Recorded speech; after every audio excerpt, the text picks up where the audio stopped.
আমি যখন ছোট ছিলাম তখন আমাদের বাড়ির পাশের ব্লকে একটি পরিত্যক্ত ধ্বংসপ্রায় বাড়ি ছিল।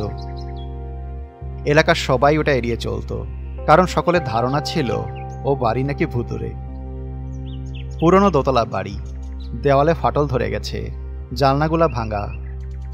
তো এক বিকেলে সাহস করে আমি আর আমার সবচেয়ে ভালো বন্ধু সিদ্ধান্ত নিলাম ওই ভয়ানক জায়গাটা ঘুরে দেখব। রেহান, তুই জানিস এখানে একবার তানভীর আর রাজীব ঢুকেছিল। তারা বলেছিল তারা নাকি ভিতরে কি সব শব্দ শুনতে পায়, তারপর থেমে যায় আর ভেতরে যায় না। চল দেখি কেমন ভুতুড়ে সেই বাড়িটা। তুই সবকিছু নিয়েই মজা করিস, আমি সিরিয়াসলি বলছি। পুরো এলাকাবাসী জানে ওই বাড়ির ভেতরে কিছু আছে, অভিশপ্ত কিছু, তাই তো কেউ সেখানে পথ মারায় না। আমরা বাড়ির পেছনে জানলা দিয়ে ভেতরে ঢুকলাম। পুরো জায়গাটা ধুলোবালিতে ভর্তি, আর কাঠের মেঝেতে ধুলোর আস্তর। ঘুরতে ঘুরতে এদিক ওদিক তাকাতে তাকাতে হঠাৎ চোখ গেল দেওয়ালে। সেখানে লেখা, আমি মরে গেছি। এই দেখ দেখ, লেখাটা অনেক পুরনো, রক্ত কিনা লাল রং বোঝা যাচ্ছে না। হয়তো কেউ আমাদের ভয় দেখানোর জন্য লিখেছে। আমরা নিচতলায় আরও কিছু ঘর ঘুরে দেখলাম। একটা ঘরে, যেটা সম্ভবত একসময় রান্নাঘর ছিল, সেখানে আরেকটা লেখা চোখে পড়ল, আমি উপরের ঘরে আছি। আমরা ধীরে ধীরে করকরে সিঁড়ি বেয়ে উপরে উঠলাম দোতলায়। আমি সামনে, আমার বন্ধু পেছনে।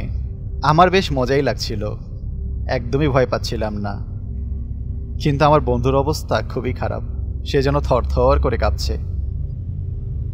সিঁড়ি দিয়ে উপরে উঠে আমরা বাম দিকে ঘুরে এক সরু করিডোরের দিকে হাঁটলাম। করিডোরের একদম শেষে একটা বন্ধ দরজা, তার উপরে লেখা ছিল, তুমি আমাকে এই ঘরে পাবে। এইবার আমার বন্ধু একেবারে ভয় পেয়ে গেল। আমার নিজের শরীরেও একটু কাঁপুনি দিচ্ছিল, কিন্তু চেহারায় ভাবটা আনলাম না। এই দেখ দেখ, ওই লেখাটা দেখ। রেহান, আমি বলেছিলাম না, এগুলার কোনো না কোনো মানে অবশ্যই আছে। হয়তো, তবে আজ আমরা জানবো। না রে ভাই, আমি আর এক ধাপও যাব না, আমার বুক ধরফর করছে। সে আর এগোতে চাচ্ছিল না।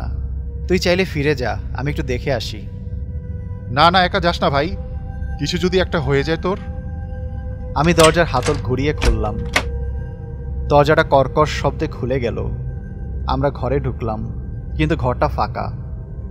ঘরের দুই পাশে আরও দুটি দরজা, এবং মাঝের দেওয়ালে লেখা, আমার মাথা বাম পাশে আর শরীর ডান পাশে। এইটা দেখে আমার বন্ধু ভয় চিৎকার দিয়ে ছুট লাগালো। আমি ওর হাত ধরে থামানোর চেষ্টা করলাম, কিন্তু সে আমার হাত ছাড়িয়ে করিডোর ধরে দৌড়ে পালালো। আমি দাঁড়িয়ে রইলাম, হয়তো নিজেকে সাহসী প্রমাণ করতে চাচ্ছিলাম। সাহস সঞ্চয় করে আমি ডান পাশে দরজাটা খুললাম। ঘরে ঢুকে গিয়ে দেওয়ালের ওপর প্রান্তে যেতেই চোখে পড়ল আমার শরীর নিচে আছে। আমি নিচে তাকালাম, তাকিয়ে দেখি আমি একটা লেখার উপরে দাঁড়িয়ে আছি। আমি সেখান থেকে একটু সরে পড়তে লাগলাম। আমার মাথা তোমার পেছনের ঘর থেকে আসছে, পেছনে তাকাও। পেছনের দরজাটা একটু একটু করে কড়কড়িয়ে খুলল। একটা ছায়া দরজার পেছনে নড়ছিল। হঠাৎ সেটা একটা দেওয়ালের পাশে এসে থেমে গেল। এ কি, এটা কার মাথা? তার নির্জীব দৃষ্টিশূন্য চোখ যেন তাকিয়ে আছে আমার দিকেই। আমি আতঙ্কে চিৎকার দিয়ে জানালা দিয়ে লাফ দিলাম। দোতলা থেকে নিচে পড়ে আমার হাত ভেঙে যায়। তীব্র যন্ত্রণায় কাঁদতে কাঁদতে আমি বাড়ির দিকে দৌড় লাগালাম। চিৎকার করে ডাকছিলাম বাবা মাকে। আমার বন্ধু পরে পুলিশ নিয়ে এসেছিল। পুলিশ এসে বাড়িটা তল্লাশি করে, কিন্তু অবাক করা বিষয় হলো দেওয়ালে কোনো লেখা ছিল না। তারা সব ঘর খুঁজে কিছুই পায়নি, কিন্তু আমার বর্ণনার উপরে ভিত্তি করে তারা ডান পাশের ঘরের মেঝেটা খুঁড়ে দেখে। সেখানে তারা একটা কঙ্কাল পায়, যার মাথা নেই। কঙ্কাল পরীক্ষা করে পুলিশ জানতে পারে এই কঙ্কালটা 15 বছর আগে নিখোঁজ হওয়া এক কিশোর রাকিবের দেহ। সে এই এলাকাতেই থাকত। তার বাবা অনেক বড় ব্যবসায়ী ছিল। তদন্তে উঠে আসে একদিন সেই রাস্তা দিয়ে বাড়ির পথে যাচ্ছিল। তখন পূর্বশত্রুতার জের ধরে তার বাবার শত্রুরা তাকে তুলে নিয়ে যায় ওই ঘরে। তাকে মেরে ধর থেকে মাথাটা আলাদা করে দেয় আর শরীরটা সেই ঘরে পুঁতে রাখে। তবে রাকিবের মাথাটা আর খুঁজে পাওয়া যায়নি। তাহলে আমি যে মাথাটা দেখলাম সেটা কোথায় গেল? সেটা কোথা থেকেই বা আসলো? কিছুই বুঝতে পারলাম না। হয়তো রাকিব চেয়েছিল তাকে কেউ খুঁজে পাক, কেউ যেন তার মনের কথাগুলো পড়ে, কেউ যেন তাকে উদ্ধার করে। হয়তো রাকিবের আত্মা এখন শান্তি পাবে।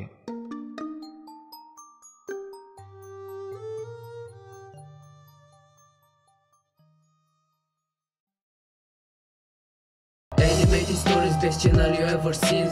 Animated stories, you are in a horror dream. Animated stories, you just take the bloody cream. Go and get the popcorn and you're ready for the horror team. Animated stories, best channel you ever seen. Animated stories, you are in a horror dream. Animated stories, you just take the bloody cream. Go and get the popcorn.